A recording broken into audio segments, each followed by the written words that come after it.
feature match Sunday afternoon. This is Edgeworth Eagles home ground versus Lambton Jaffas. This game is going to be a very interesting game. We've got, for the third season in a row, Edgeworth and Lambton are going to meet in the post-season, and having taken on one another in the 2017 grand final and playing out an unforgettable semi-final last year. A lot of people remember that game. The two only played each other as recently as last weekend, where the Jaffas produced a brilliant performance in a do-or-die match, coming up against their opponents 3-0, the Edgeworth Eagles. Edgeworth did manage a victory in the first fixture of the year, though, and will be looking to assert some more focus on this game than their last, having to cope with the midweek FFA Cup round of 16 match, and what a great game that was, and a spectacle here at Jack McLaughlin Oval. Lambton's recent form has been nothing short of terrific, especially in their defence, having only conceded one goal as a part of a 6-game unbeaten run, and additionally, they've only tasted defeat once this season. On one occasion, I should say, courtesy to stoppage time penalty to Western since they were defeated by the Eagles earlier this year. So statistically, the Jaffas have possessed the best defence in the competition this year, but they'll be aware of the strength of the Eagles. It also contains in their back lineup with players like Pat Wheeler, Josh Rose, and their captain, courageous Josh Evans, who will return next week. Also making a return for the hosts this weekend will be the recently suspended Oliver Smith, as too will dynamic attacking midfielder Keanu Moore. But both names that have troubled the opposition goals this season. However, Lambton have Braden Crowley, who's recently won the league's Golden Boot Award, finishing 14 goals to his name this season. One of those scored last weekend. And he's formed an exciting combination with the league newcomer Josh Sutton, who won a spot in the NPL Northern New South Wales Team of the Week for his efforts against the Eagles. Both sides have traded victories this year and are very familiar with each other's strengths and weaknesses.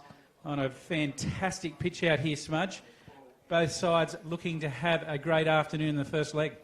Oh, yeah, I can't wait, CT. As we've seen last year's semi-final series, it came down to the wire, to the last kick of the game, when it was Atadi who scored the winner to put Edgeworth through to the grand final. Both stages during that game, it looked like Lambton had wrapped it up to go through the grand final. However, Edgeworth did an Edgeworth and fought back and equalised, and then they scored the winner with the last kick of the game, what put them through to the grand final. It's the third week in a row they play each other today, CT. It's going to be very interesting. Edgeworth's got a few players back, and we'll go through the starting lineup. So in goals, we've got number 1, Josh Lowe. Number 23, Aaron Pedersano. Number 16, Sam Maxwell. Number 4, Pat Wheeler. Number 3, Josh Rose. Number 8, Aidan Gardner. Number 5, Liam Spurway. Number 10, Keanu Moore. Number 22, Daniel Fabrizio. Number 9, who returns after suspension, as you mentioned, CT, Oliver Smith. And number 7, Will Bauer. And on the bench for Edgeworth, number 14, Adam Crawley. Number 19, Tyson Jackson. Number 20, Archie Finn. Number 6, Dylan Burston. And number 21, Declan Cook. And for Lambton, quickly, Swan Cox, Sessions, Braden Crowley, Tom Waller, Luke Remington, Liam O'Dell, Finn Paris, who had a great game last week, Brockett Messenger, Will McFarlane, Anthony Wood, who is starting this afternoon, Smudge, and we'll keep an eye on him as we're just about to get underway in this fixture here. That's going to be an absolute cracker. And Lambton with the kick-off, running right to left on your screen. So talking to Damien Zane before the game. CT Remington on the ball, great turn. Plays it through and cut out by Josh Rose. Nice ball in by Adam Gardner to Keanu Moore, who returns. Held up by Waller. Nice ball through to Oliver Smith down the right-hand side. Crosses it, Moore comes in. Nice hit away by McFarlane. Maxwell. Bit of space here. Will Bauer. To Moore.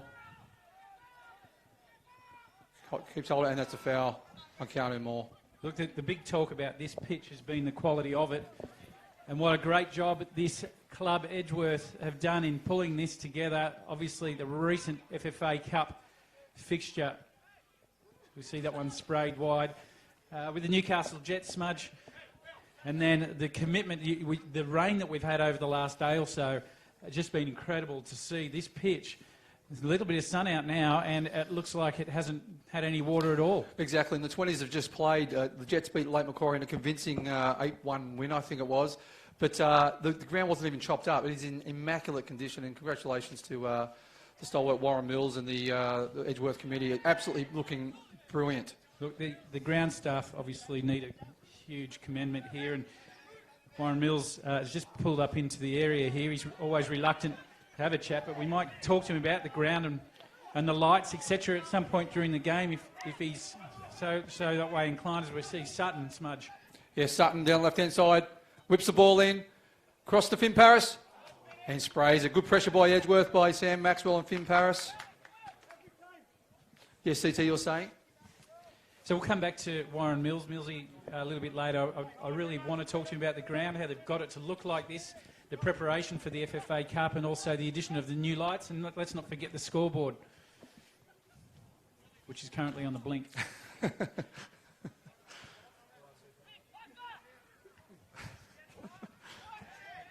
Finn Paris. And that was a foul by Finn Paris, I think, on Oliver Smith. But good to see Ollie Smith back for Edgeworth. He was suspended for 3 games, CT. He was leading the Golden Boot at one stage, and obviously the last 3 games sort of ruled him out of that. Yeah, it was a headbutt. Ruled him out of that. We'll come back. Rose. Good ball to Moore. Good pressure by Moore. Oh, and he's offside. Spurway offside. Yeah, it was a headbutt, Jacob Bailey out at Valentine, and that resulted in that. But I think that he'll learn from that, because he's probably had missed a couple of very important games for him, especially that one against the Newcastle Jets. Swan Cox, Stefan Sessions. Sutton. Gardner. Petisotto back for Edgeworth this week, CT. Maxwell. Cut out by Waller. Beautiful pitch. They should get the ball in the deck and just start to play with it, CT, like the 20s did. The Jets 20s, they played some immaculate stuff on this beautiful pitch. To Sutton. Petisano just checked Sutton there. Yeah, you mentioned the Jets in the previous game. I got a chance to watch a bit of that, Smudge, and it's exactly what they did on a fantastic surface. They pushed the ball around, they kept possession, and they really worked through their lines well. They opened up great opportunities and certainly split the Lake Macquarie defence on a regular basis. And if you've got the ability to do it, this is the ground you're going to do it on. So no excuses for either team. It's a footballing pitch. At this time of the year, it's the best in the league, Smudge. Yeah, good challenge by Sessions. Crowley. And well defended by Sam Maxwell. Brandon Crowley, leading goal scorer, won the Golden Boot, in being in fine form, CT. The thing with Crowley, creates a lot of assists as well. It's just so dangerous. He runs at speed. He runs at you at speed, and as you say, he creates options and can use them. Fabrizio. That's a throw into Lambton. Remington. Held up by Maxwell. And that's a Lambton corner. They always say, CT, you can't win a semi-final series in the first leg, however, you can lose it. So very important for Edgeworth, especially on away goals, isn't it? Well, neither team here will want to give away a goal. Delivery by Crowley. Obviously, especially an away goal. So Edgeworth will be very conscious of that. See that one thumped down in the path of Oliver Smith. Oh, slips over by Paris. Great save by Swan Cox.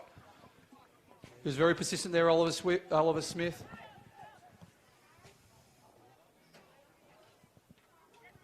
Rose, back to low.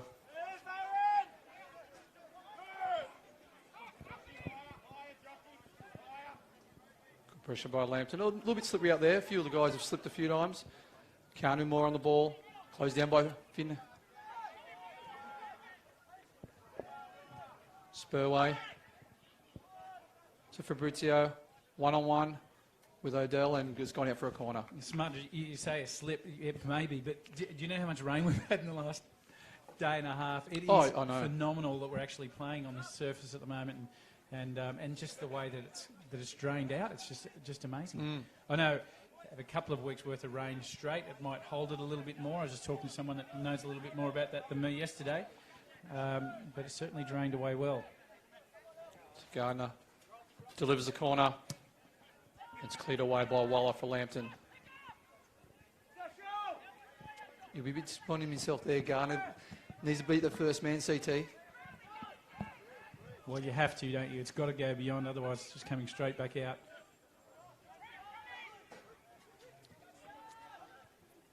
Pat Wheeler has had another brilliant season. And again, Edgeworth, the second best defence. Their defence is always either the best defence or second best defence in the league, has been for a number of years. And he's been at the lead. It's good ball in by Rose, and Swan Cox takes it. So this is Bradley Swan Cox last year with Ben Kennedy coming in. Next year, he's been an absolute stalwart. I played with him at the Breakers 20 odd years ago now, so yeah, absolute champion bloke, absolute champion goalkeeper. Great career.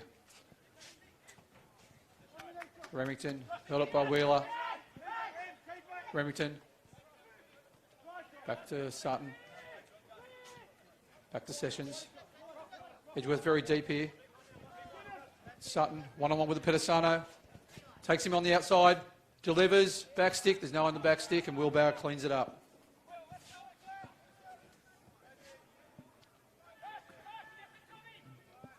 This man on the ball, Rose, is just so valuable for the Edgeworth attack and defence.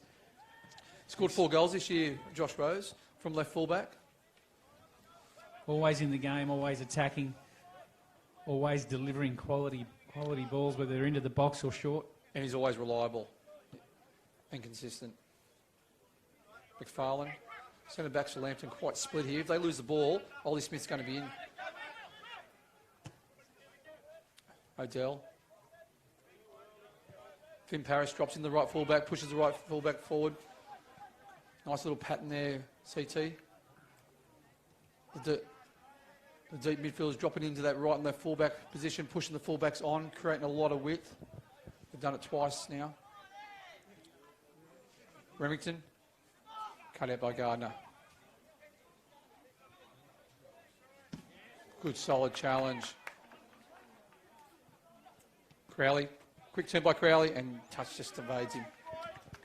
Just a touch is just a little heavy, but that's where he's so dangerous, just the way he got some spin on that, got it in the direction of his run, and was on goals if he just didn't come off his boot too heavy. Yeah, the ball in by Messenger was probably just a bit too hard, which made it bounce off Crowley's foot quite firm. So By Messi or Messenger? Messenger. I'm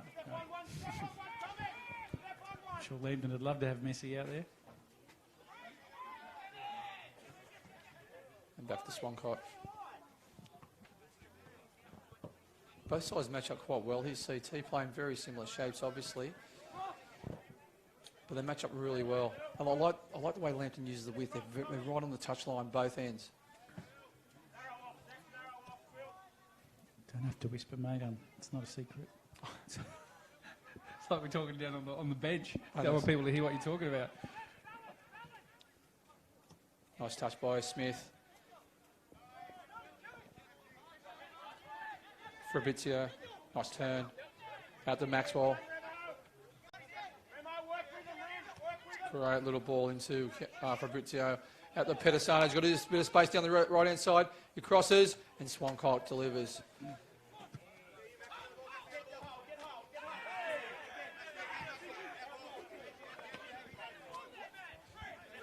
That's a great ball in by Swan Cox. He's seen that. He read that straight away. Put Crowley under a little bit of pressure, however. Try to release him nice and quick. Try to get him on a quick break transition. He did. He hit it, drove it low and hard.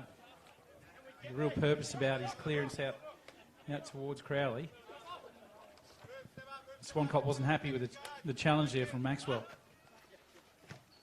Good challenge. I think the key here, especially for Edgeworth, is keeping Crowley quiet. He scored at 14 goals this year. Josh Sutton and Remington have scored 5, so there's a massive gap. Here's Woods on the ball. He's one-on-one with Rose, and he just couldn't connect with that left foot when he cut inside. Now, Anthony Wood has come into this side. He's come in from Adamstown. Just did a little bit of research midway, probably just before midway through the season. He hasn't played much first-team football that I've seen. And a very interesting addition to the Lambton attack. Keep our eye on him. And as you know, both sides have got multiple players out. Edgeworth's got 7 players out today. I went through them with Damien Zane today. McBreen, Evans, Bazzari, Cavalieri, Atadi, Holtz, Dobson. You can consider those nearly all starting players as well, but Lambton's got half a dozen players out as well, so evenly matched in the state department of players out, so you can nearly field a side of the players out. That's why some of these young boys are getting good runs, like Anthony Woods.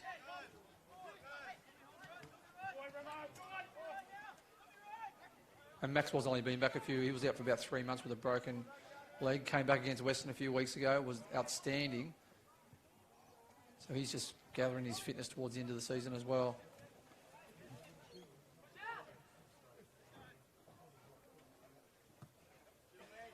A little bit cagey, isn't it? The first 15 or so minutes, CT. Very even. You can tell it's a semi-final football. No one's giving too much away at the moment.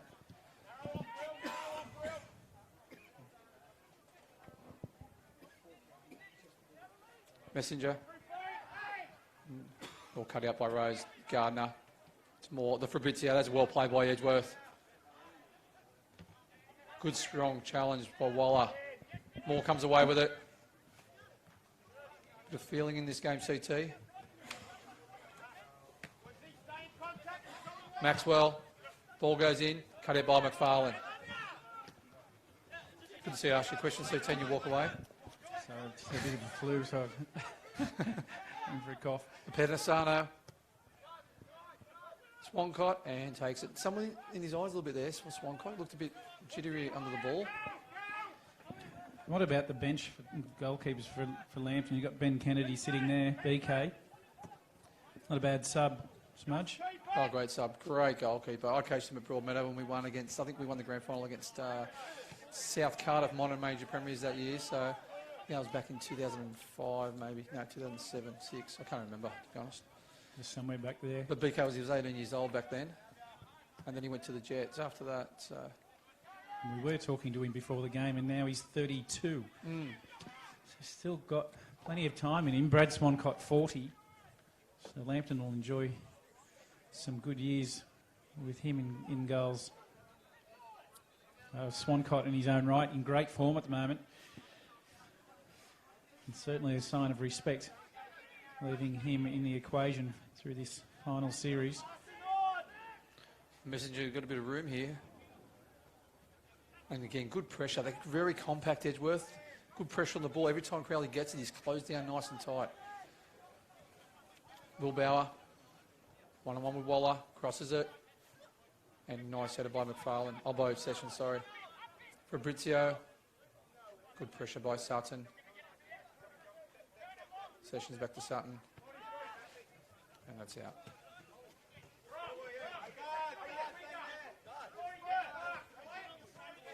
The thing what you can really tell with Edgeworth, they're playing so compact, there's not much space there. They're squeezing on the Crowley, giving him no room at all, which is a very smart move by Zane. Obviously, they do not want to concede an away goal in this first leg.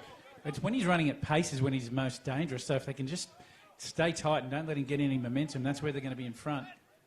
Bauer, closed down by Messenger.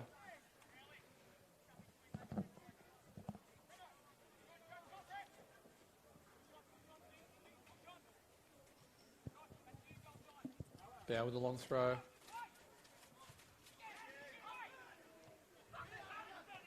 Fabrizio. Sutton. And challenge on Sutton. So there's another semi-final straight after this, CT. Broadmeadow Magic versus Maitland Magpies at Magic Park. It was washed out yesterday, so we're heading over there with Ben. He's doing the Women's Premier League Grand Final at Western, so we're going to... That's right. So that's a 6 p.m. kick-off. It'll be live on Bar TV Sports, so if you want to get your extra fix, stay tuned for that one, 6 p.m. at Magic Park, as you said, Smudge. Yep, Sutton. See Crowley again, he runs off the shoulders. So that was Remington, but Crowley does it really well, runs off the shoulders of defenders. He just sneaks in, ghosts in behind. Nice little angle runs. Remington does the same.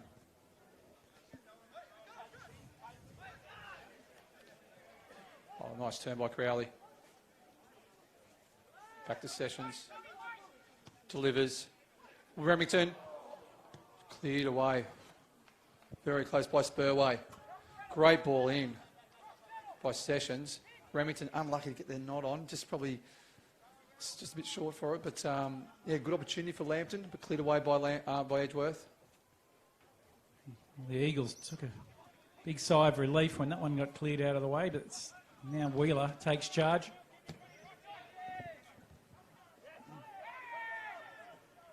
Wheeler comes away with it. Bauer. Finn Paris has got a bit of a knock there. I think CT after that challenge with Wheeler. He's hobbling, the number 8 for Lambton. Been very busy in the first half, Finn Paris, but he's struggling a bit, it looks like. It looks like he's trying to run it out. He's bouncing on it. He's obviously maybe just rolled his ankle a bit or something. More. And again, Lambton put a lot of, comes away with it. Ollie Smith is in. Very close for Lambton there. He's a smooth operator, Ollie Smith. Here he runs those angles in between the defenders. That's twice he's nearly got the ball there. They need to be very right on him. It's quite elusive. Well, it's a mirrored situation with Crowley at one end and Oliver Smith at the other end doing similar type things.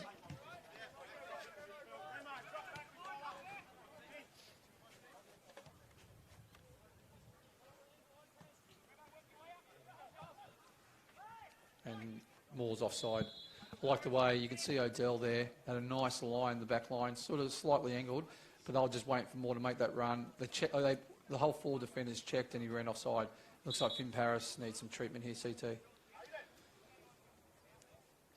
What was your thoughts on the opening 20-minute CT? Well, you mentioned it before. It's cagey. That's exactly what it is. Neither team wants to give anything away. Semi-final footballs are like that. Both teams, reasonable amount of possession, very, very even so far. Just little half chances here and there. Be a blow for Lambton if Paris goes off, because I was talking to Brad Swan Cox during the week. He said that was his best game all year, and we're looking to him for another big one today. You hear that from Swan Cox there, get that sorted out and come back on. So that's what he thinks. Yeah, he's had a busy 20 minutes, probably more so in defence, if anything. But Lambton playing with a man down at the moment. And if you look at both lineups, they're both playing nice high lines, compact in the space.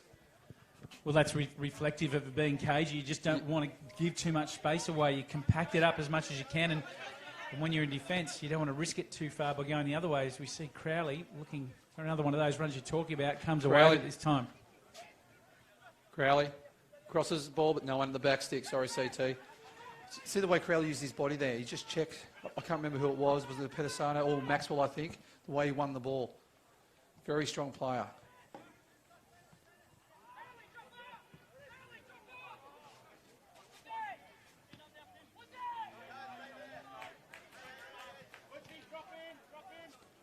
And both teams, what both teams do very well, they both drop into their defensive structure, and there's no one out shutting down. They shut down as a team. They all drop in. As in Ollie Smith, he's offside. They're working sync the back four for both teams, especially Lambton there. I could see McFarlane and O'Day looking at each other. They see Ollie Smith run, and they both stop and checked and let him run offside. Watching Sessions there, he was quite a way off Pedisano, but he was looking at him. He knew exactly where it was. The ball gets switched. He's already on his bike on the way to meet him, Pedisano, at the same time as what the ball gets there. And then that's great defence, in addition to what you were talking about. Yeah, and the other thing I like about Lambton, and also Edgeworth, they rotate their midfielders around their front three. Remington just then was dropping him back into the stopper role when the right fullback went forward. So they rotate their players really well. This one through to Swan Cox. I think if you're not rotating players, sometimes it's easy to mark because people are in set positions.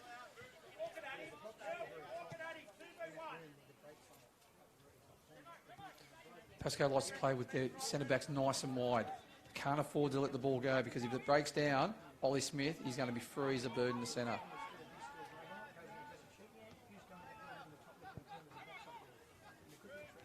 Gardner.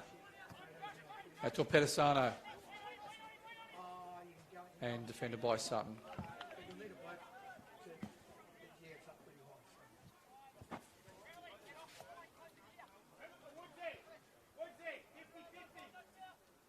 Fabrizio. And that's out for a corner. For a goal kick, sorry.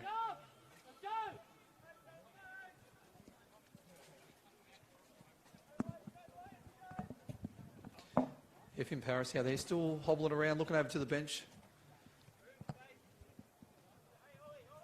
To me, it looks more like a knock rather than a sprained ankle or anything like that. He's probably just trying to run it off.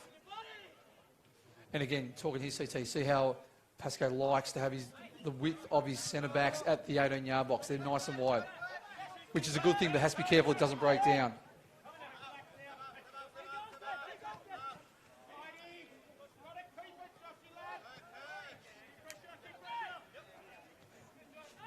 Good pressure by Sutton.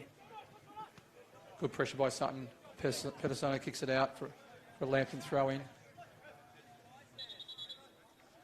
Looks like Nathan Verity's starting to warm up. Looks like Finn Paris has had enough CT. Looks like his injury's going to make him can't continue.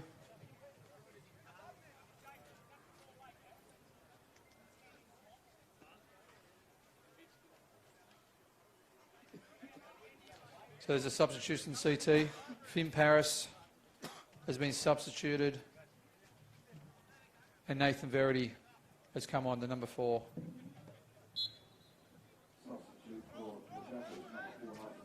Crowley.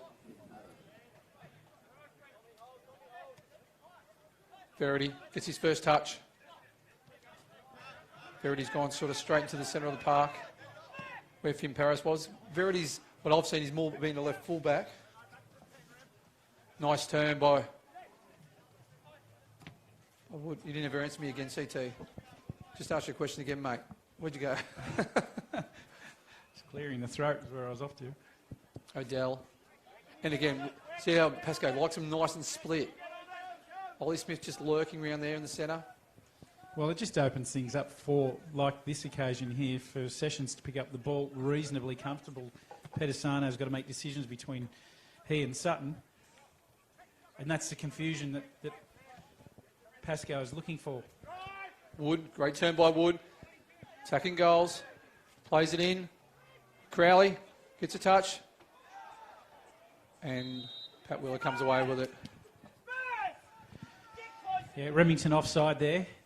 Again, another good half chance for Lambton.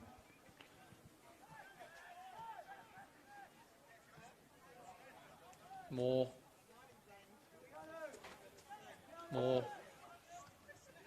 Verity. Nice strong challenge by Verity. He brings aggression, Verity, doesn't he, CT? Yeah, he does. He's a strong footballer. Great player to have in your side. Loves to mix it up, doesn't he? That is well defended by Sam Maxwell. And again, Crowley, that's what they need to be careful, those runs in behind.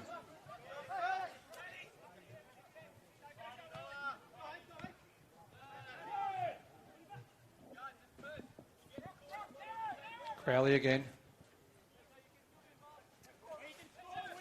Sessions delivers out the messenger. Nice touch by Waller. Great little ball over again to Sessions again. Sessions delivered. Verity with a strong header, and Lowe cleans it up. They're getting in some good positions, Lambton. Just that final ball or that final cross is all they're just evading them, going too far, not finding its mark. The other thing is what Crowley's doing well. He's coming out wide, but if I was Pascoe, I'd probably want him lurking around the box. He's had a lot of balls in outside the 18-yard box on the out wide. Yeah, he's the player that can play with his back to goal, or you can play him into holes, and his angled runs are superb. So this stage, Edgeworth are doing a really good job in containing that, and by keeping nice and compact, that's the way they're making it happen. Yeah, and they're forcing him to go wide to get the ball. That's well cut out by Will Bauer. Back into Moore. Back to Spurway. To Gardner. Well played by... It's a good switch by Edgeworth. Out to Pedersano on the right-hand side. Fabrizio's got some space. Outside the box. Hits it. Oh, nice strike by Fabrizio. Hits McFarlane in the back. Yeah, on that occasion, Fabrizio just got a good look at goals there. Swan Cox knew it was coming. Fortunately for him, it didn't get that far. And what Fabrizio did, you learn it when you're under six. You look over your shoulder to see if there's anyone behind you. Then you turn. He had a quick glance over his shoulder. No one there. Turned well. Had a bit of space. Advanced forward. Nice strike on goal. Well, you can concentrate on your shot, can't you? The strike, because you know you're not going to get hit from behind. It's just a matter of placing it. Got a good piece of it, just slightly off-angled from where it wanted to be. Bow with a delivery. Beautiful cross in. And Swan Cox. Great touch by Swan Cox. He had pressure on him as well. He's a full stretch to get a hand and knock that away. And this time Crowley just not happy. That was a great turn by Crowley. He actually ran in front of County Moore. He sort of stumbled County Moore and just pulled him back. He knew there was danger there because Lambton had Woods as well as Remington going forward as well. It's 3v3. So a good professional foul by County Moore. He takes the yellow card.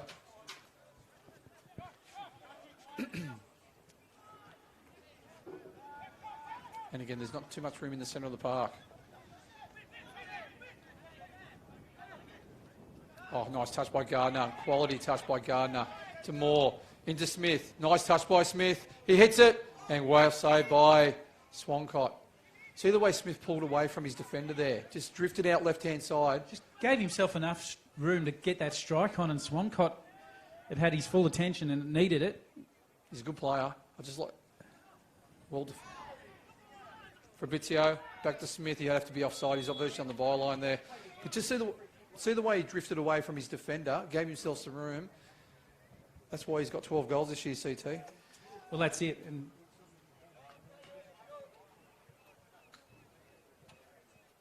we might take this opportunity, Smudge, to see if we can get a hold of club legend Warren Mills.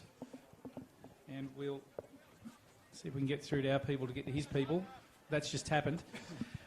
Millsy, this ground is just unbelievable. You've got new ground, new lights, new scoreboard. The drainage, which I think is a couple of years old now, or a couple of years new.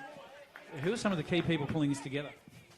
I think we've got a very strong committee out here and a lot of people working. Obviously, especially working hard for sponsorship dollars is what's been a lot of it. You know, I think I mentioned on Fox Sports we've spent about $600,000 now of our own funds in the last 7 years, you know. We work very hard. We've got a lot of sponsors and we've got a lot of great sponsors at the club. So, and I suppose the other part is we make a point every year of making sure we put money into the ground, trying to do a project, trying to do something different, you know. And, yeah, I think everybody everywhere is so proud of the other Wednesday night, how it's come up, you know, and this field today is I can't believe it myself. For all the rain we've had, it's just incredible. Just hold there, CT. Fabrizio on the right-hand side. Takes on McFarlane, and that's a foul on Fabrizio. And just as well as that, Millsy, it got a lot of attention on Fox Sports. It looked an absolute treat on TV. Your people, the people here of Edgeworth, it doesn't come from one person. No, for sure. Andy Milmuth, who's the groundsman here, and he's out here every Monday with a pitchfork, doing a lot of stuff. Andy Harper rang me about the lines, how straight they were, and that. Obviously, there's a Lake Macquarie City Council ryegrass program, which is responsible. You know, without the ryegrass, you couldn't have exactly this. But yeah, there's a lot of people put a lot of work into it. But Andy Milmuth, as far as the ground itself goes, is the main man from our club there for sure. He does a great job. Absolutely, he does, and and it attracts players like this man, Josh Rose, looking to make a difference here for Edgeworth. It's delivered into the box. Oh! This time there was an attempted bicycle, and Remington comes up and away. And look, finally, before I let you go, Millsy, if we get any sort of weather, I mean, it's been absolutely bucketing it for 2 days, and it's come up looking like this. Is this a grand final alternative? I know it's going to Magic Park, but certainly looking at a pitch like this, you'd love to have it here. Oh, exactly. We're happy to do whatever Northern decides, and we're hosting the First Division Grand Final here. But I don't think anybody can argue in August for have a pitch looking like this in August, September even, is incredible, you know. And yeah, the drainage cost a lot. We went for the very top dollar drainage system, and the proof's in the pudding. So yeah. For sure, mate. Well, thanks very much for that. It gives us a good insight to why it looks so good, and you and the guys, you've invested well in this facility, and it's great to see that you've got a ground that's looking like this. And Millsy, the crowd on that Wednesday night, the FFA Cup, was absolutely brilliant. I was looking at crowds around the other games, absolutely wonderful. Yeah. 4,200, but there was probably more.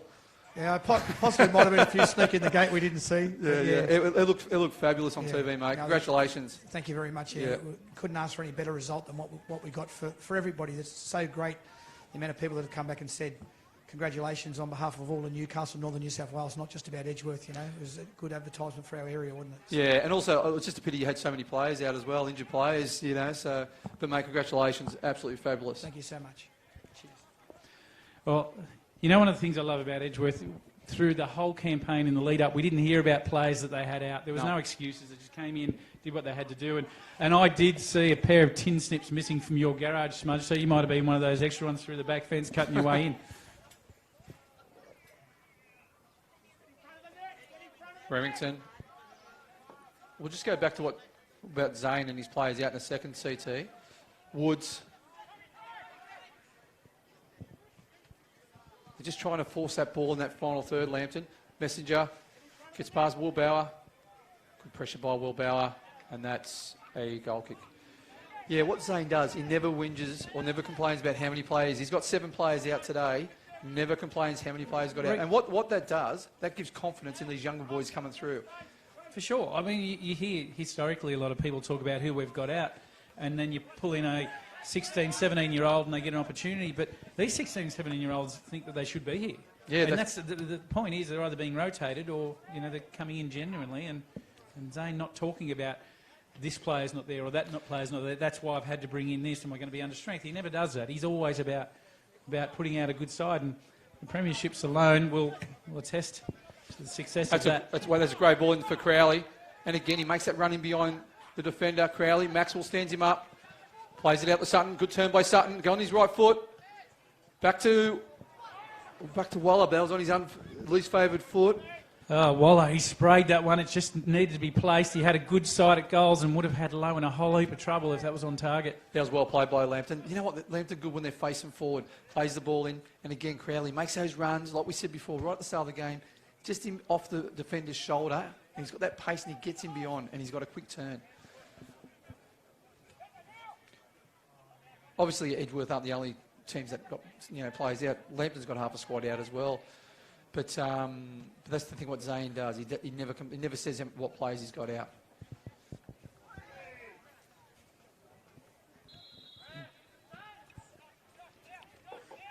Fabrizio.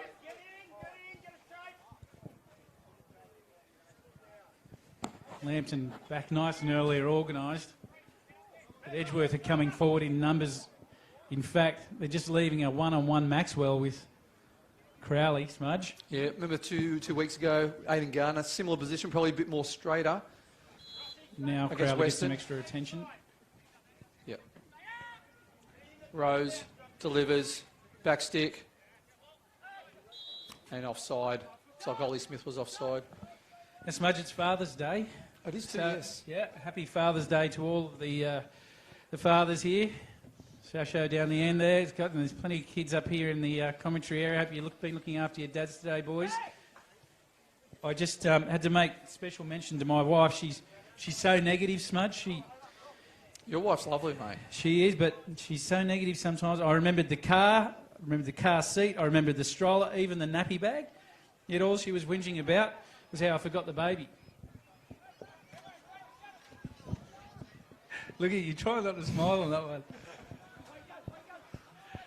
Happy Father's Day to all the dads.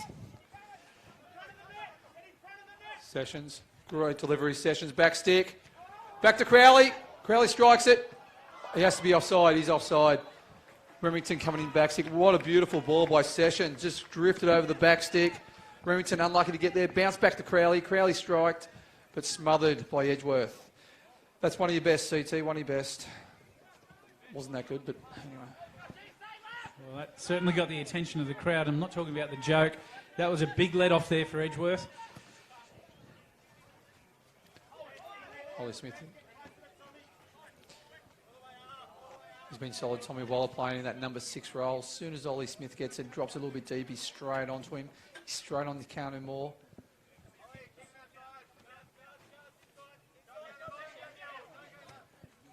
Both sides very evenly matched. We said it. Line up very similar.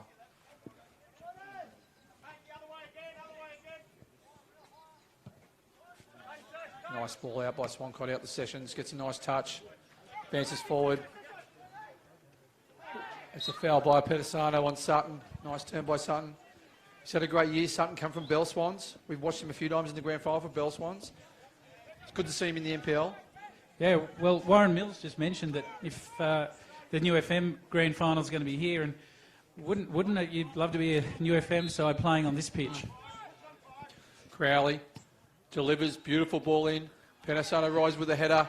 Sessions up and collected by Lowe. Oh, definitely.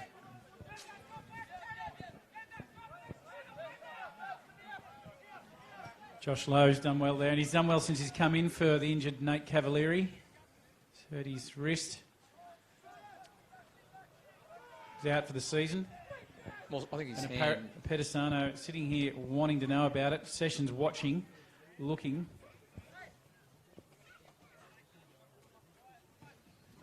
Now Pedisano, my mate from Port Macquarie, has got to do the reverse job and keep Sutton in check.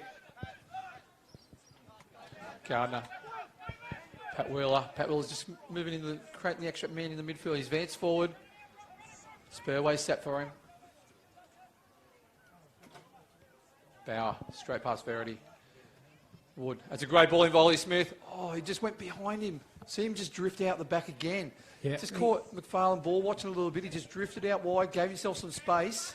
Just needed to come from a little bit deeper, Smith, and then meet the ball rather than backtrack onto it. It's really hard to know where those balls are going to end up. But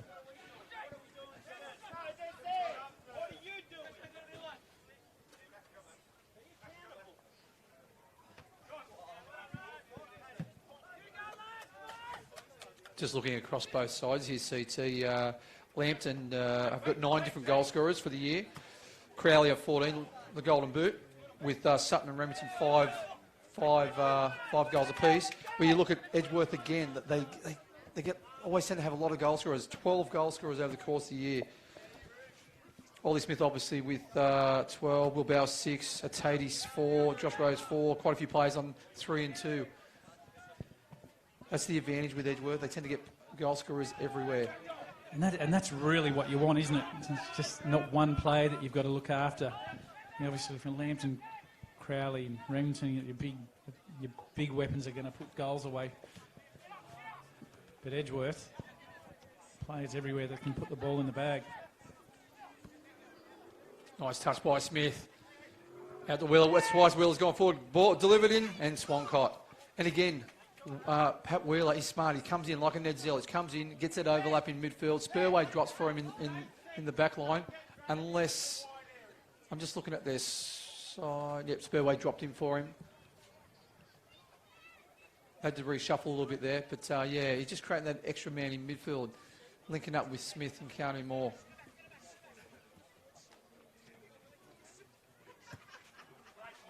Sessions.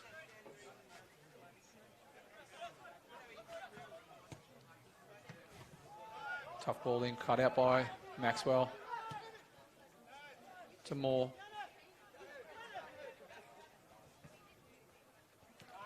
Gardner has had a fabulous year for Edgeworth. Scored a few goals. 2 goals. Nice turn by Fabrizio. It's a foul by McFarlane. He gave himself away there. Put his hand up straight away as soon as he fouled him.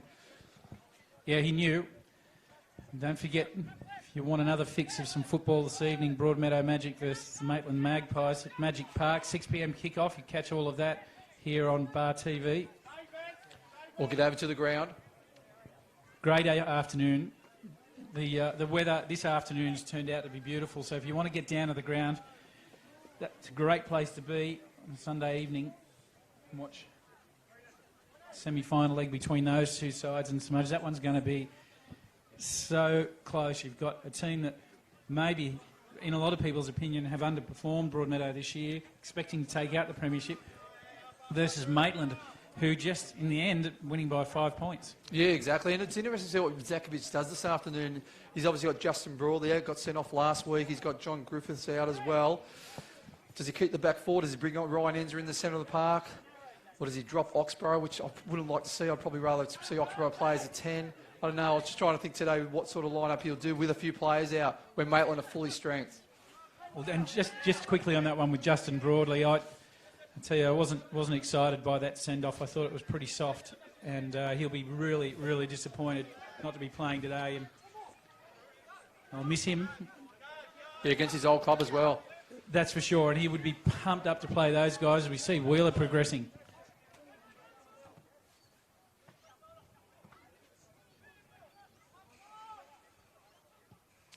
Delivered. Moore on the edge of the box. Back to Gardner. Across the Wheeler.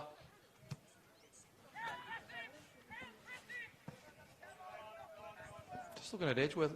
Has Pat Wheeler moved into the centre of the park? He seems to be playing more forward these days, and Spurway must have moved back into the left-hand sided stopper.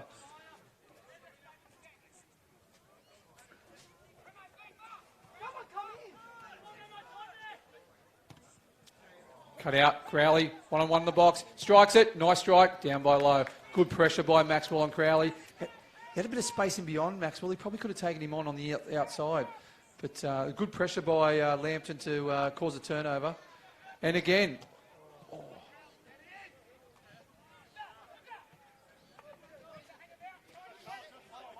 now Pat Wheeler has moved back to stopper with Spurway back into the number 6 role.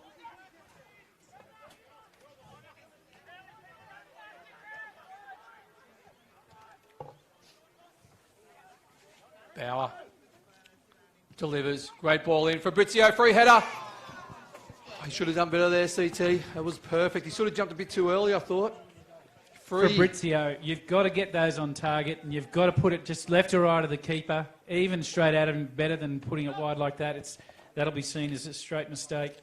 Great opportunity for Edgeworth. And the thing is, you know you're not going to get too many opportunities today. No, you're not. That's a day like today. You want to get those on target. If you're the coach of Edgeworth right now, you might have blood pressure that's higher than normal. Sutton, well played by Sutton. Waller. Out the messenger. Sutton's made a great run. Very fit player, Sutton. Oh, just checked.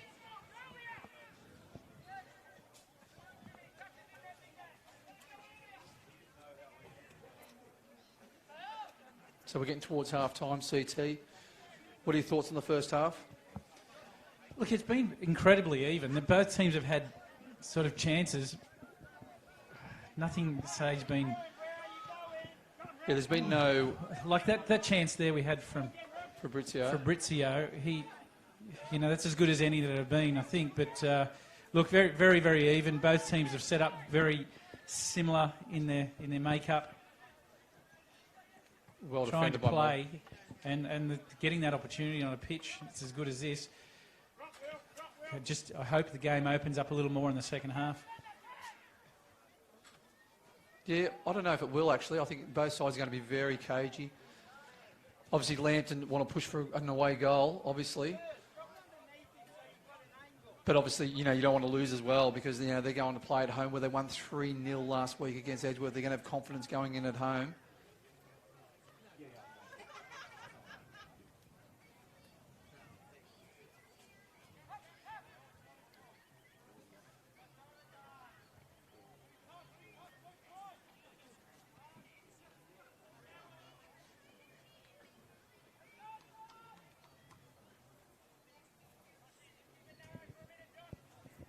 Well, really, only a few minutes left in this first half.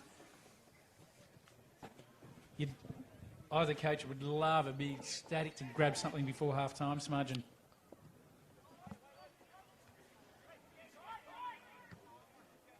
To be honest, I think both coaches will be reasonably happy. Defensively, both teams have been rock solid, haven't they? They've worked very well as a unit, as a team, limiting the opposition to barely any clear-cut chances. Fabrizio had a decent one just earlier.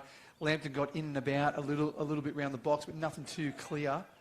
So it's been very tight, and I think both sides defensively would be quite happy. I think Lambton, they've been in some good positions going forward in that front third, and their final pass or deliveries just let them down a little bit.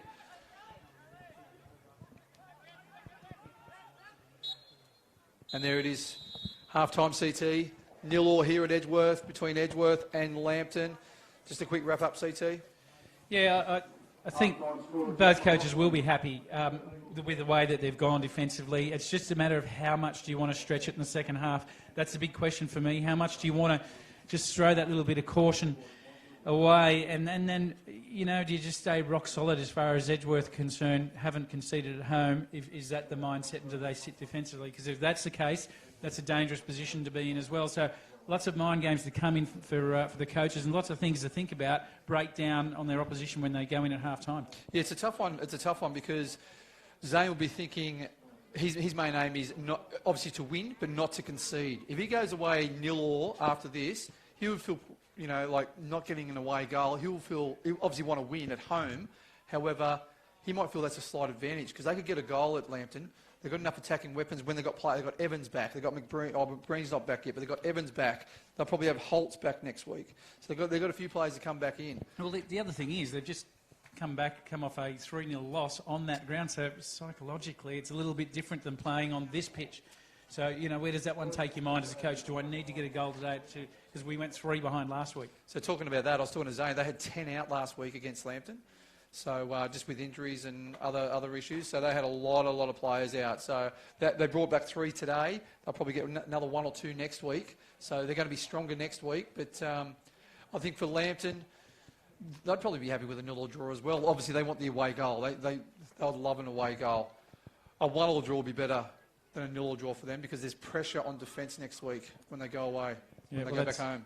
That's exactly right. Well, look, at half-time here at Jack McLaughlin Oval, it's Edgeworth 0, Lambton 0. We'll see you in about 10 minutes.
Hello and welcome back to the second half of this match, Jack McLaughlin Oval.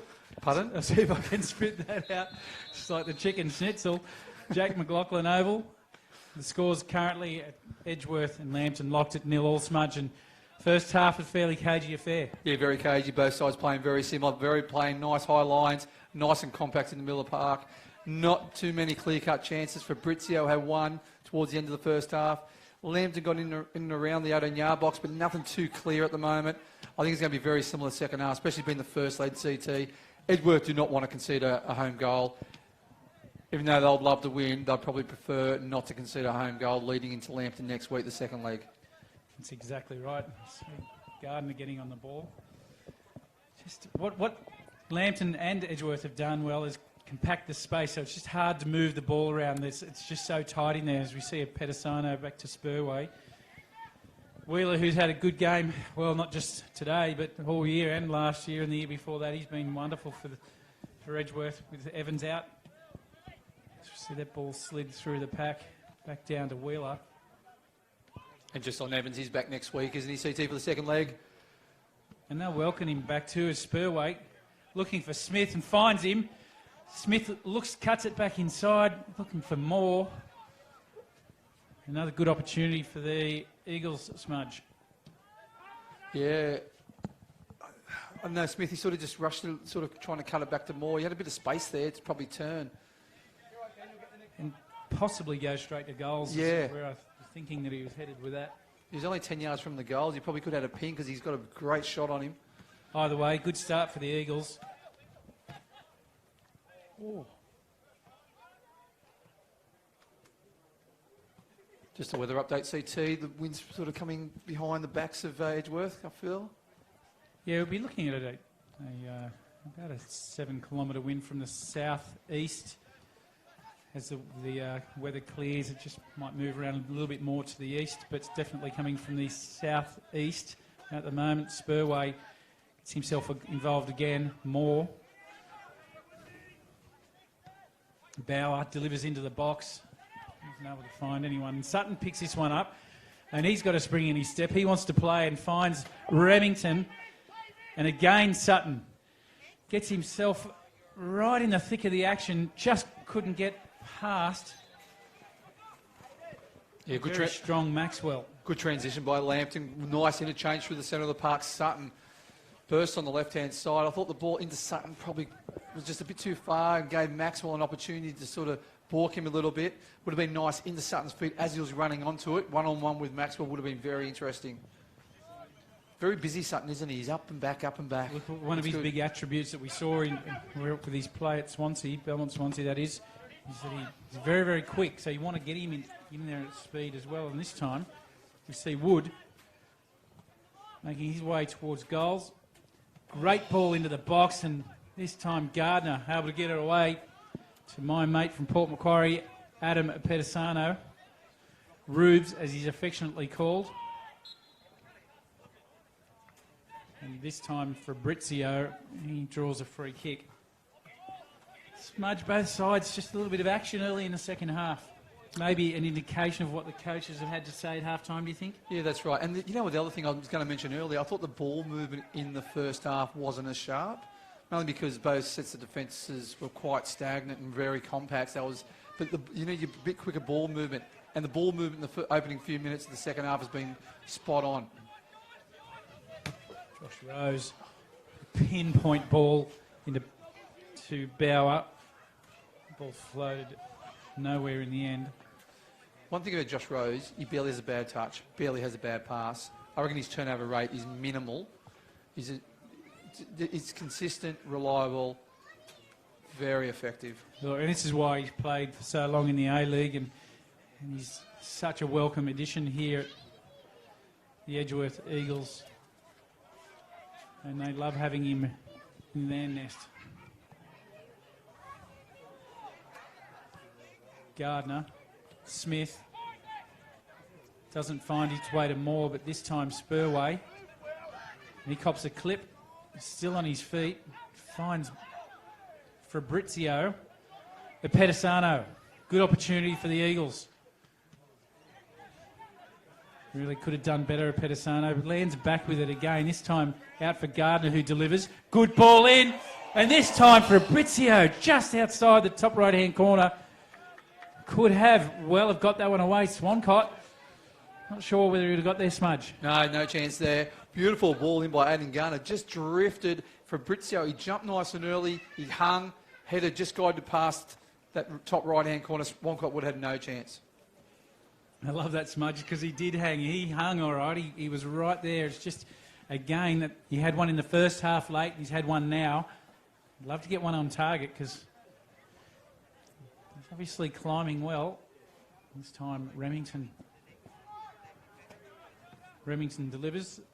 Goes towards the back stick, but that time, Bauer was able to see it away. Good ball in the end. I thought he knocked it way too far, which he did. However, it just stayed in the field of play, which put a bit of pressure on Bauer. He had to clear it.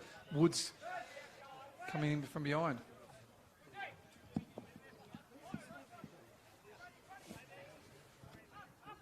Remington taking his time, make his way over for the corner. Happy to slow it down. 3 players surrounding Smith at the other end. Ball's delivered in. And there's a big shot, and this time Crowley. Crowley strikes it, and Lambton go at 1-0. What a terrific ball in. Deflection, and Crowley, in the end, takes his side to the lead 1-0, and an important 1-0 away goal, Smudge.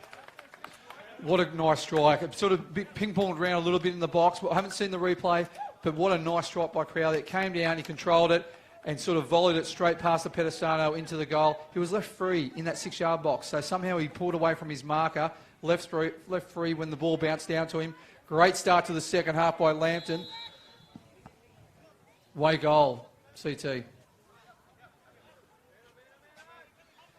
Oh, it's just the start of the second half that Lambton needed, and who else was it going to be except for this man, Crowley, and again on the tack finds Remington. And Gardner pulls that one away. He looked like he stepped on Remington's foot there.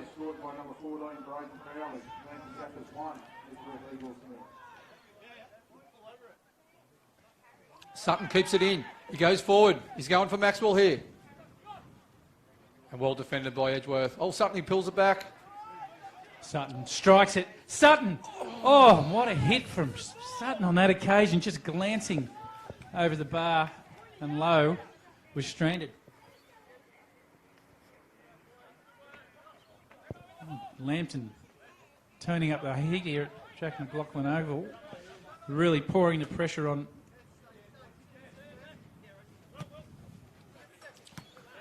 It's very important for Edgeworth. I know it's early days in the second half. They don't bomb numbers too forward. They can't afford Lambton to get another goal. They can just work their way back into the game and slowly get goals. Very important for them to stay in touch. Don't let, stay compact. They can't afford Lambton to get another away goal.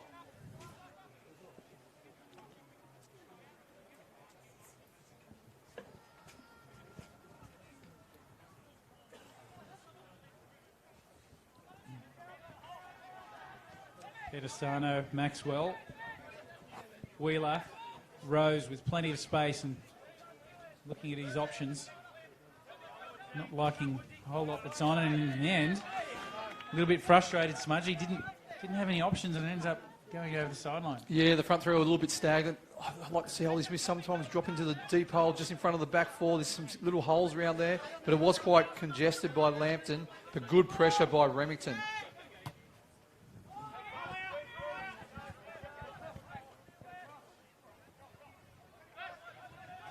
Sutton to Remington, back to Sutton. And he's got pace to burn. He's just got to cut it back. And again, Wheeler. How good's he been, Smudge? He just keeps... He's in such good body position. He knew it was going to be cut back. He got himself exactly where it needed to be, because that was, again, another dangerous threat to the Eagles' goal line. They're not done with just yet, Remington. No free kick awarded. And Pedisano finds Bauer on the far side. Won't like his option, finds Rose. Clever football back into Wheeler, back to Bauer, and an error from him. So Lambton now putting a bit of pressure on. Edgeworth started Again. Edgeworth started very well the first few minutes in the second half and put a lot of pressure on Lambton. Had a half a chance with the header with Fabrizio, but then Lambton's just turned up the heat and have done quite well. It's very important for Edgeworth to stay composed, but We may see Tyson Jackson come on here, Smudge.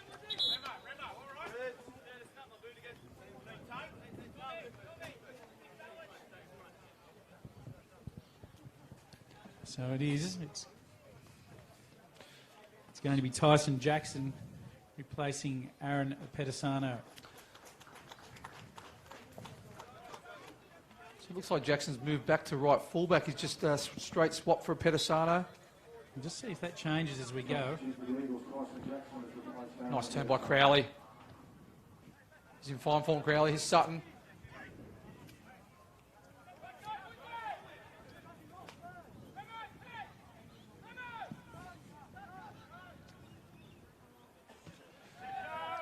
Well, if Tyson Jackson is going to play at right fullback, it'll be certainly an attacking right fullback, you would suggest, Smudge. Yeah, I wouldn't be surprised if, looking at it now, it looks like Zane's gone to a 3 at the back, which is very interesting with Tyson pushing on.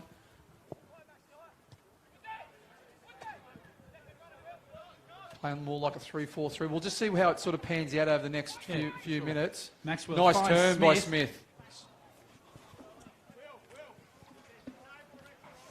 Great turn by Smith, wasn't it? Great little ball in. Wonderful ball in, and that's where he's at his best. Oliver Smith. We've seen him a little bit this year causing damage. This time, Bauer for the long throw. It's into the box.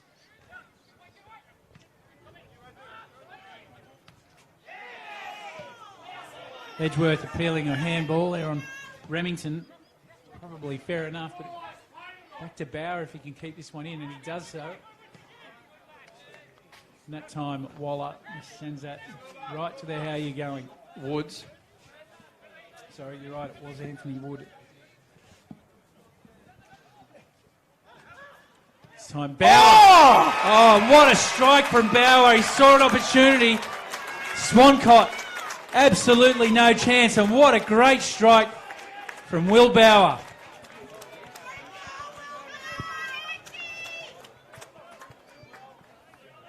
What a great strike. The ball just dropped down for him, evaded the Lambton defender, curled it with his right hand, right foot, round Swan Cox. What a great finish, unbelievable finish. 1-1 here at Edgeworth. We're right behind that CT, weren't we? Beautiful curling shot by Will Bauer, on his least favoured foot too. Just really got to see the angle there.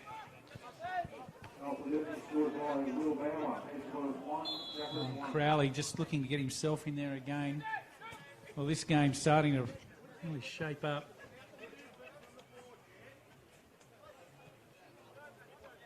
He did well, Bauer. What a finish. Just looking at the replay here, CT. He did well to evade the Lambton defender, the first defender. Gets a nice touch round and beautiful curl. Swan Cox had no chance. When Smudge says we're looking at the replay, we're actually seeing a slight lag from a few seconds. Able to drag it back, replay it back on the phone, as you can do at home, of course, or wherever it is you're watching this game. And this time, Fabrizio charges his way forward. And Spurway slaps it over the bar. Just there, he didn't have any intent, did he, when he was approaching the ball? He sort of hobbled towards the ball, didn't he? Sort of looked like he didn't have the confidence to actually whack it, did he? Well, he just probably wasn't in a great spot. I'm not sure, but anyway, regardless.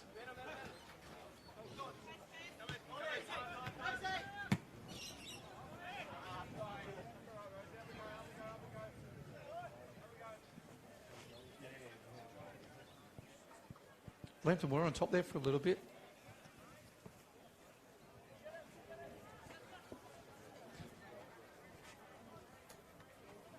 Sutton. Here's a mistake, and Sutton gets in behind, looking to cut it back, and he's overhit that. His teammates can't believe it. Just on something there, if you've seen Remington, he was on the penalty spot, free as a bird. He sort of just might have got his head up and glanced a little bit earlier. Remington was coming in from behind and he was free as a bird on the penalty spot.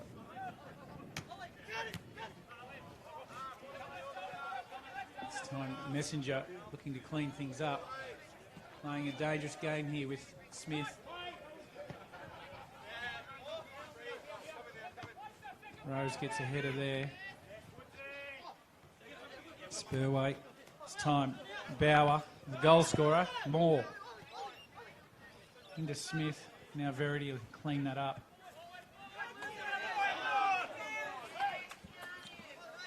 Just on Ollie Smith, he's a very good goal scorer, but he's also very good holding the ball up as well. There's a few nice little balls in there. He's just laid them off to the midfielders or the advancing wide plays. He's a very, very good player. And I think he's like 17 years old, Smudge.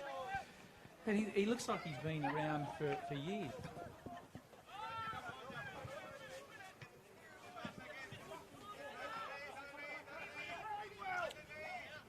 Back to Bauer, to Moore, out for a throw in for Lambton. Smudge, I just got some of my local research team onto that. He's actually 21, so he probably has been around for years. I was going to say, he doesn't look 17. Well, certainly not in his build anyway. He's very strong and established, but I'll just take my foot right out of my mouth and we'll move on.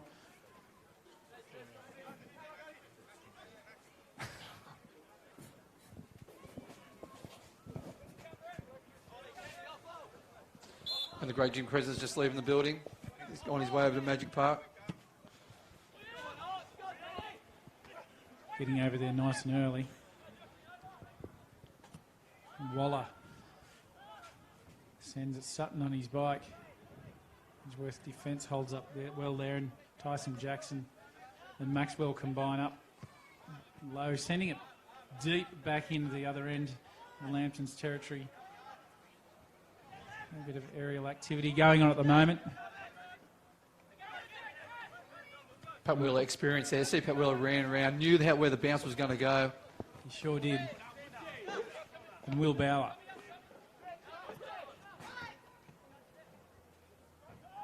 Searching ball there for Jackson.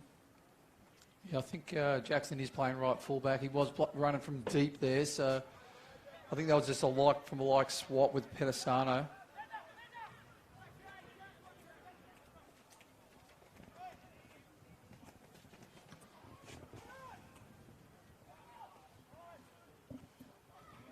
Been very interesting that Edgeworth, as you mentioned, started well in the first 3, 4, 5 minutes. And it was all Lambton. And then that strike then from Bauer. What a great hit that was.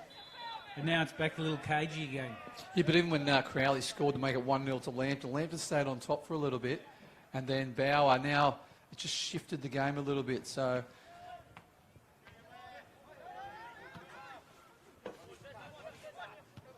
Messenger. Clever little touch around Moore. Looking for a 1-2 Remington. That didn't happen. Moore back on the ball. Messenger finds himself looking for a free kick. It doesn't come his way. Yeah, Gardner this time. Yeah, it did look like Moore did hold him back, but Waller's away with it. Here we go with Wallow. He's pulled the trigger. He's just found a wall of Edgeworth defenders and Verity.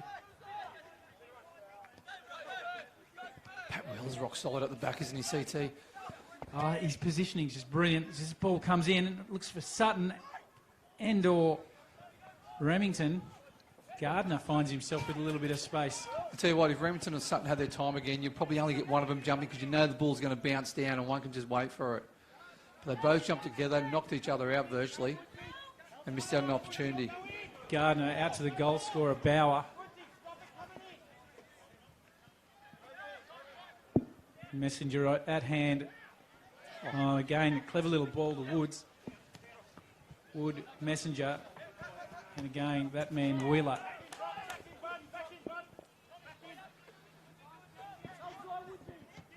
Jackson, ball into Moore.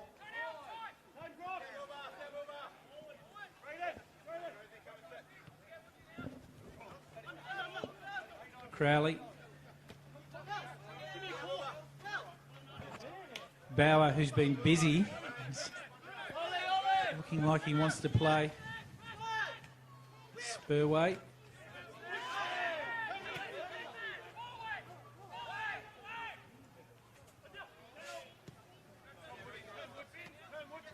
I set her by Bauer.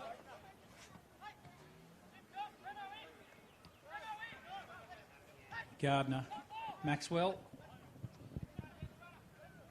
Fabrizio. Jackson. Saved it. Swan Cox.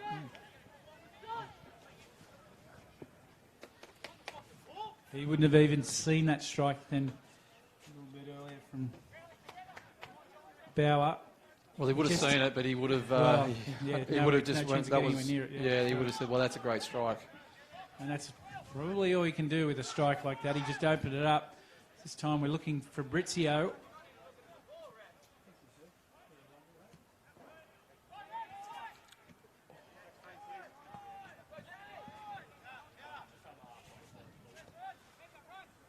Spurway out to Jackson. Gardner.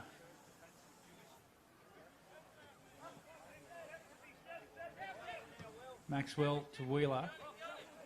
Certainly to Moore. Rose.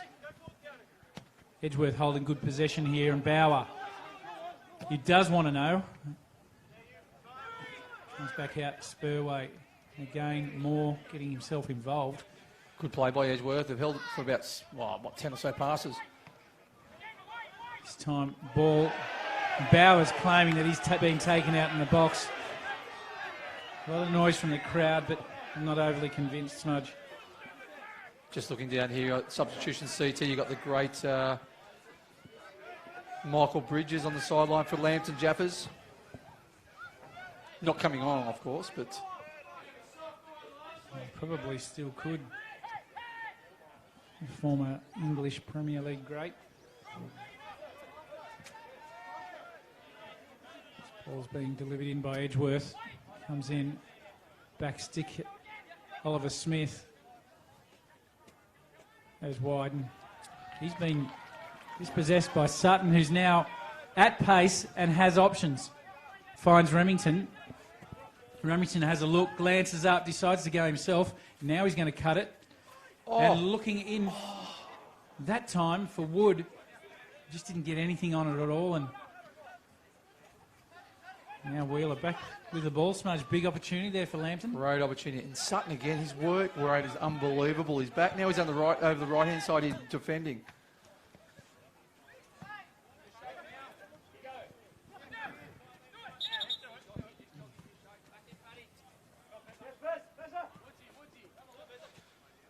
So it looks like Dylan Bozanovsky. He's going to replace Nathan Verity, who replaced Finn Paris early in the game due to an injury. Nathan obviously just slowly getting back into match fitness.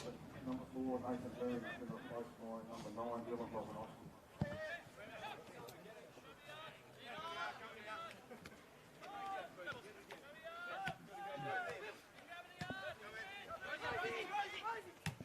Smudge, what do you know about Dylan Bozanovsky? I know he's Macedonian. Well, there's a start. Don't know what gives that away. You know, he's a good young player. Very good young player. Sort of plays in...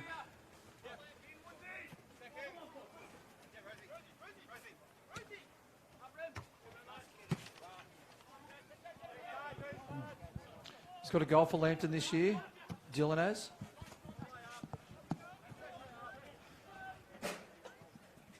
You think we'll just run with Boza, or are we just going to go with Bozanovsky? I want you to say Bozanovsky every time. Okay, Bozanovsky it is.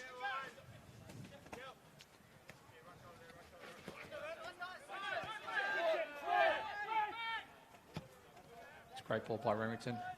All the way out to Sessions that time. And Sessions play a dangerous looking ball into Crowley, deflects on to Wood, needs to cut it back and doesn't get anywhere near that one. Yeah, Woods, he had time to actually control that, face up, and deliver a ball to one of the Lambton players, but he sort of just rushed it towards the end.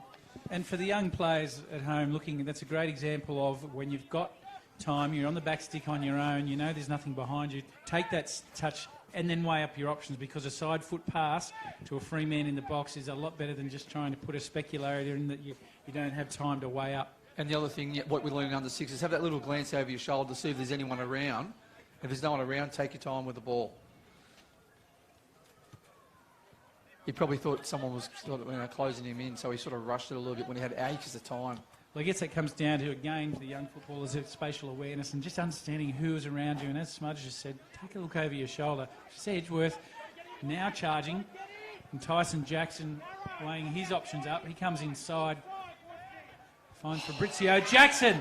And Jackson this time, great 1-2. Fabrizio Jackson, he finds the back of the net. And again, Swan Cox stranded Smudge.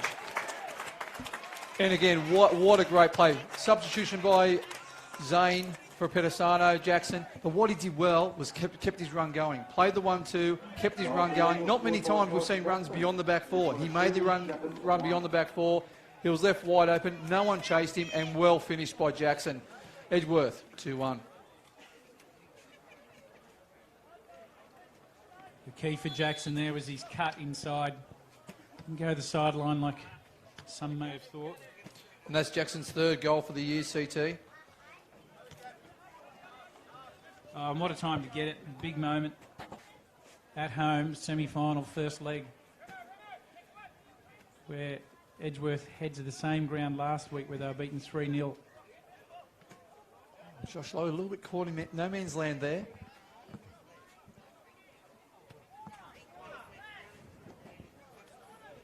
Just down the other end, 1 minute before, Wood, an opportunity to put his foot on the ball, cut it back. And then Jackson does that to you.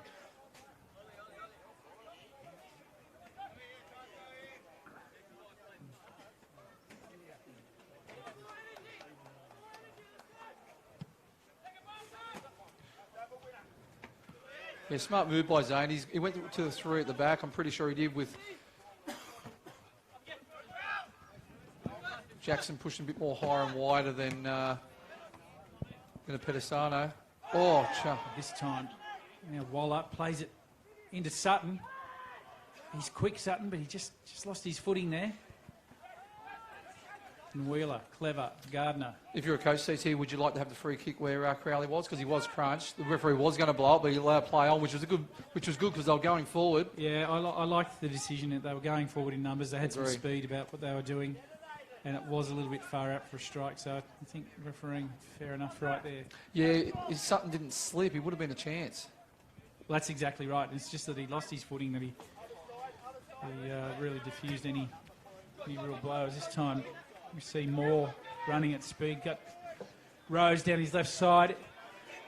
Delivery into the box, and probably a little too easy for Swan Cox, that one. See the way Rose guided Moore to come inside so he could go on the outside? Smart play by Rose. Smart, experienced.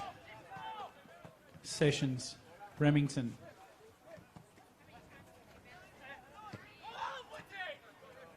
This time Smith, the 17-year-old. 21-year-old Smith. Oliver Smith still with feet to ball. Moore, and he's also got Fabrizio inside, and this time they're claiming. And that appeal looked a lot stronger than the last one.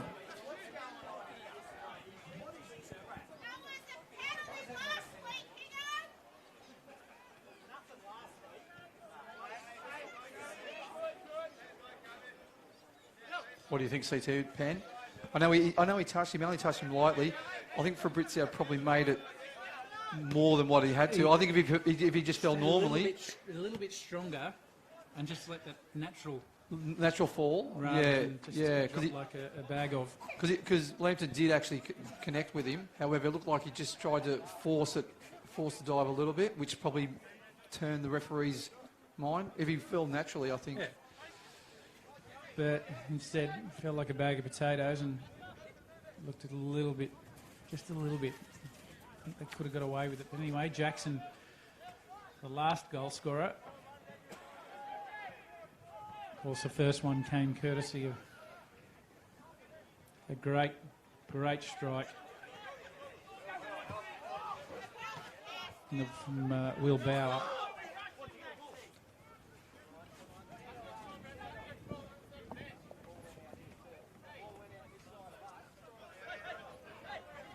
Messenger looking for Crowley, almost finds him. Rose comes away with this one. Can't get that one away.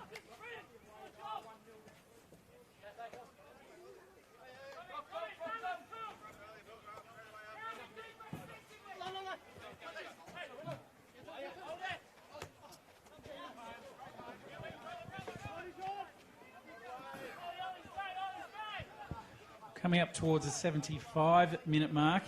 If you've just joined us, it's Edgeworth 2, Lambton 1. And what you'd have to say, Smudge, it's been a very entertaining match for the first leg of a semi-final. Yeah, very even as well. It's been very tight, especially the first half. And all minimal chances first half. Second half sort of opened up a little bit further. Here's Messenger. Smart play by Rose.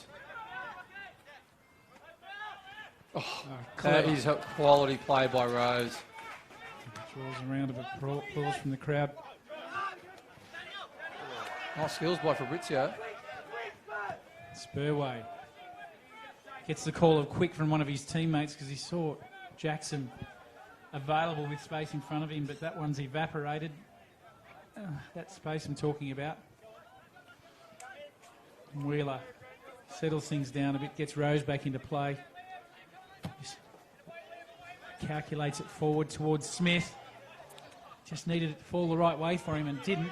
Rose, touch and deliver. I'll tell you what, Edgeworth has missed Smith because he's a menace up front for the defenders, isn't he? He just gave McFarlane just a little nudge there. A smart nudge. Yeah, absolutely. And this is where he's very handy, the 17-year-old. 21, in fact. Gardner had a good game today. He's been very good with his defence and also been very, very busy in attack. Rose having a good look across the park.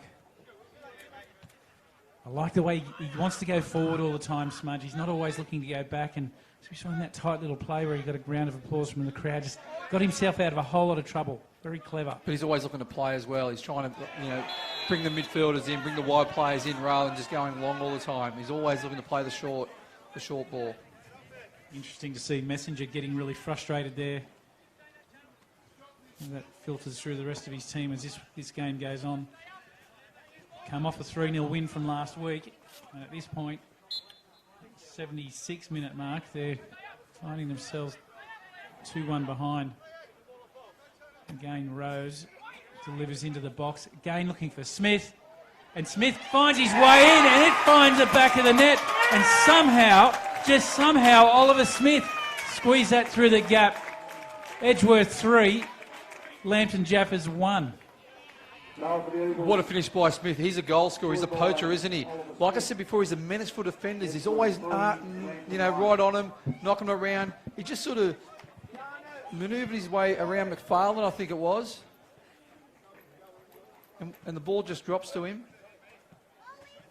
And he puts it away well. He's clear on the 6-yard box and just puts it away. Lambton will now be thinking, we've got to score, because you don't want to be going to do all of the work next week.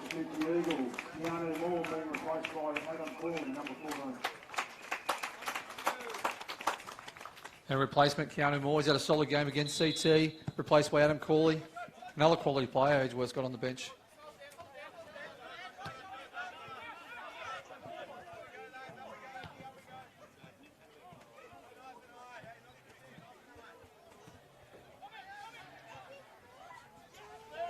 Sutton.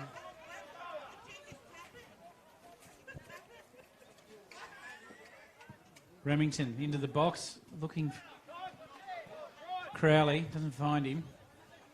And Edgeworth in the attack again. Gardner looking for Jackson, doesn't find its mark, and just finds Sessions. And Fabrizio sends that one over to the old busworks.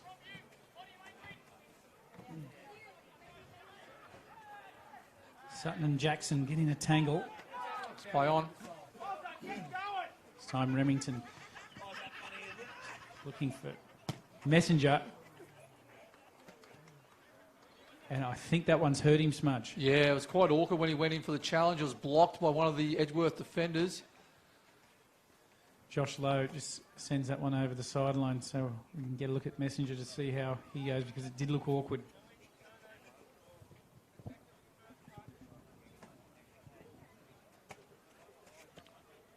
Damien Zane and the Edgeworth coaching staff must be so pleased to be up 3-1. They were down 1-0 and under the pumper there for a little bit, and then Bauer comes up with an absolute smoking goal, which changed the whole dynamics of the game. And as you said, the angle we're on there, he had a fairly big target to hit and made absolutely no mistake here on this Father's Day. Because it's been very tight. Even the second half, both sides have only just had a few chances, and Edgeworth have put theirs away.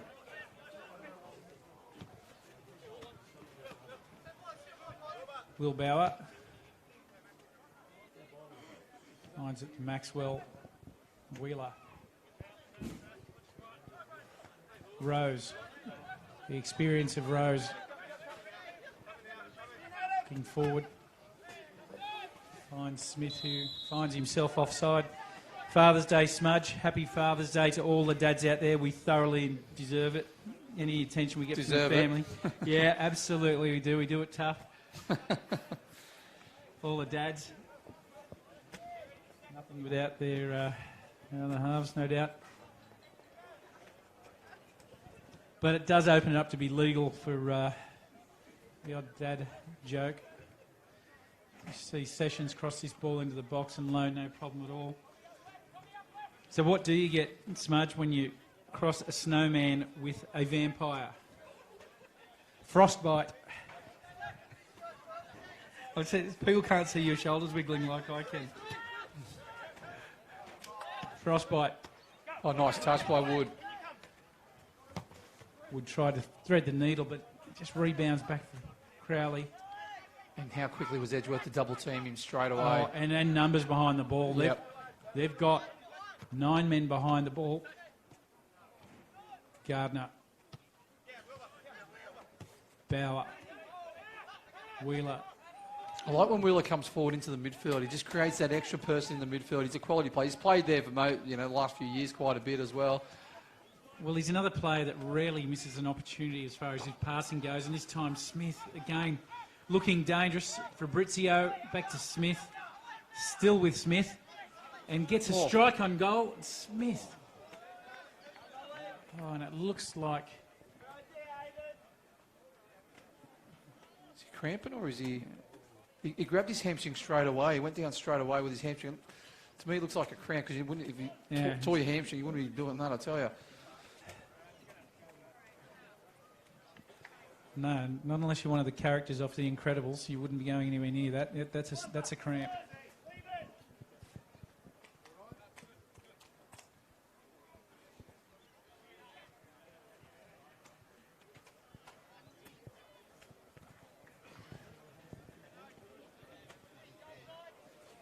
And that was, in fact, McFarlane. Ball being whipped in from Edgeworth. Balls away. Rose. Now Fabrizio. Fabrizio, the right spot at the right time. Sees an opportunity in the bottom right corner, and there it is, Smudge. Terrific finish from Fabrizio. I'll tell you what, James Pascoe would be pulling his hair out, what he's got left of it. Same with the coaching staff, because they were up 1-0 only 15 minutes ago. Now they're down 4-1. We said at the start of the game, you can't win a semi-final series in the first leg, but you can lose it. Edgeworth are in a dominant position. I know the game's not over, but leading into next week. Well, absolutely, he'd be pulling his hair out. And what I liked work there from Daniel Fabrizio is he was in the right spot. He was in a good spot. It could have bounced anywhere, but he had a good look at the goals, glanced it, saw his spot, picked it out, and put it away. Very important for Lambton not to concede again. They've just fallen asleep in key parts of the game. Zane would be absolutely stoked. Obviously, they've got Lambton's got the away goal. However, they're 3 goals in front, 4-1. And this game's not over yet. Still another 5 minutes to go. Very important, Lambton do not concede again. I think if they concede again, it's going to be very hard to come back in the second leg, CT. Well, they're already up against it, Lambton. I mean, if it remains the same, Pascoe's words are likely going to be, we just do what we did to them last week at home and we're back level again, and then from there we'll take care of it. It's just a long way to come back 4-1. Well, I'll tell you what, if they win 3-0 next week, if the score stays the same, they'll go through with the away goal. But Edgeworth, next week, Josh Evans comes back. Probably Dylan Holtz comes back. They get stronger. Such a true point, Smudge, and Jim Pascoe would not be at his happiest at this minute. How a game can turn. Lambton on top, 1-0, looking pretty good, looking for the second. Will Bauer makes it 1-1 with an absolute bomb. But what they really want to do here is get a goal back. They just don't want to concede another one and get at the game now, as they really need to, because these minutes are what are going to be important in the 85th, 88th minute next week if it gets tight. So they've got to try and get something away now. So they can get a goal in and give them some hope. Yeah, if they can get a goal, that'll be 2 away goals, only 2 goals behind. That would give them definitely some hope leading into the home league next week.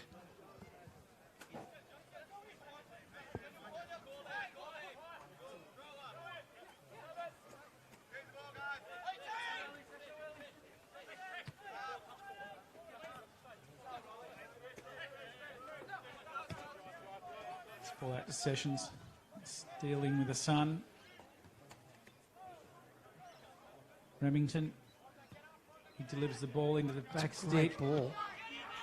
And it doesn't quite fall for Crowley. And again, I'd like to see Wood anticipate the ball come, because they went straight over Josh Rose's head.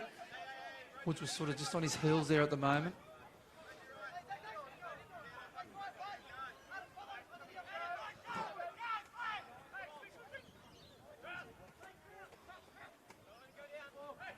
Crowley, Bozanovsky delivers from Bozanovsky, but only finds its way as far as Josh Lowe. So don't forget, after this game, the rescheduled match from last night between Broadmeadow and Maitland, we played at Magic Park. 6 p.m. kickoff if you can get down there. If not, join us both over there. We'll be making our way from here to Magic Park. We'll be joined by, probably to your relief at home, Ben Homer, who's currently at Western doing the women's WPL Grand Final. And Waller making his intention clear. Finds Sutton. Sutton just with big pace. Things squeeze up a bit for Waller, but he gets across away. And again, Wheeler, his positional play is just superb. Cuts it out. Ball in the back stick.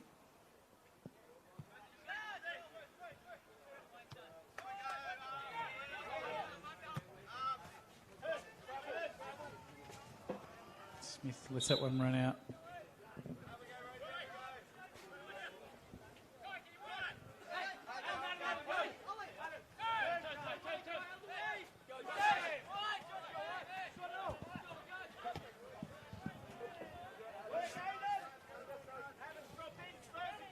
Sessions. Cut out by Sam Waxwell. Sutton. Wins the ball off Gardner. Still goes.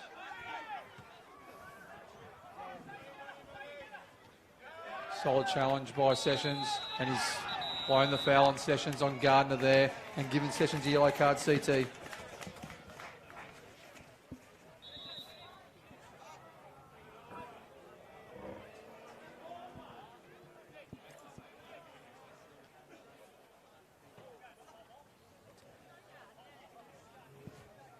You'd have to say after 60 or so minutes, CT, it was a good performance by both teams, very evenly matched. However, Edgeworth, you have to give it to them. They've just ran away with it. They've had only a few opportunities, but they've finished them. Well, it just started with that opportunity from Will Bauer. He turned inside, Saw Swan Cox where he was, had a good angle, put some right to left spin on it. And in the end, gave Swan Cox absolutely no chance, and they've just gone on with it from there. And They have. Edgeworth vintage, it just keeps going and going and going. But I tell you what, they've missed this Ollie Smith. He's been great, holding the ball up, bringing other plays into play, and obviously a goal poacher, scoring another good goal. Spurway. But he's a menace for the defenders. He's always in and about. He makes great runs, makes himself available.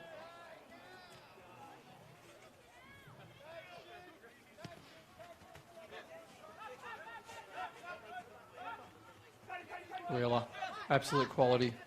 Another solid game, CT. Yeah, absolutely, for sure. And this time Wheeler to Maxwell, Jackson. So these guys, Edgeworth I'm referring to, getting on with it. It looks like they're not finished. And while you're on a roll, why not? If they could get another goal, I think it'd be very difficult for Lambton to come back. Waller. But like last week, CT, Lambton, they beat Edgeworth 3-0 at home. A similar result next week if the scores remain the same, they go through. Sessions, ball into the back stick. Goes over the goal line. You and Bart will be at that game next Saturday afternoon at Lambton Park. Not Lambton Park, sorry. Have you got another kindergarten birthday party or something on, mate? I've got my daughter's 7th birthday party, so I've got 20 plus screaming 7-year-olds. Can't wait till they turn 18 and there's going to be about 80 at your place. So I've recently experienced. DJs, neighbours love it. Guess no doof music at your joint next weekend. No, it's not at my joint. No parties at my joint, mate. Not silly enough. Remington's still got himself going and earns himself a free kick. From Waller. It's over the top of the ball in the short term. He's looking like he wants to know about it. So does Crowley. Crowley probably going to be the man with the responsibility. It is a long way out. Apart from the goal, though, hasn't really been tested this second half. He's been well marked by Edgeworth. Numbers around him every time he gets the ball. They know he's the danger man. Well, he's a long way out. It's going to take something special. It finds its way into the mixer. Smith gets himself on the ball. First thought is forward. Messenger. You're exactly right, Seth. Every time he gets the ball, he turns forward, faces forward. He's always going forward. He's dangerous. He wants to know. He's just, give me the ball, let me run at him and see what happens. And there it is. That's a big result for the Edgeworth Eagles at home. Edgeworth 4, Lambton 1.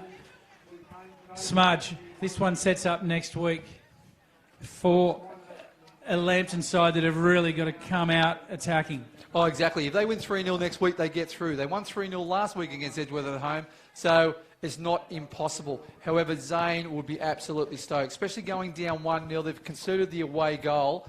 However, full credit to Edgeworth. It was a great game. It was a very tight game, but it was hard which way it was going to go. Well, we said earlier, that Edgeworth were looking under the pump, especially after Lambton had scored the goal to take them 1-0 up, and then we saw the turning point in Will Bauer really changing the game over, and it's just, then it changes momentum, and that one went on, and it went on, and it went on again after that to make it 4. So if you're Coach Damien Zane, Smudge, what are you thinking? Oh, he'd be ecstatic with that. He's probably, at half-time, it's 0-0, it's such a cagey affair. He's thinking, there's not going to be too many chances in this game. There wasn't too many chances, but Edgeworth took their chances and they delivered. They did very well. However, I thought sometimes Lambton's a bit scrappy defence. They could have been a bit better, following runners a little bit. The last goal to Fabrizio sort of just fell to him. He was free in the box. He just hammered it home. Great finish. However, there's about 4 Lambton players around him. They should have shut him down.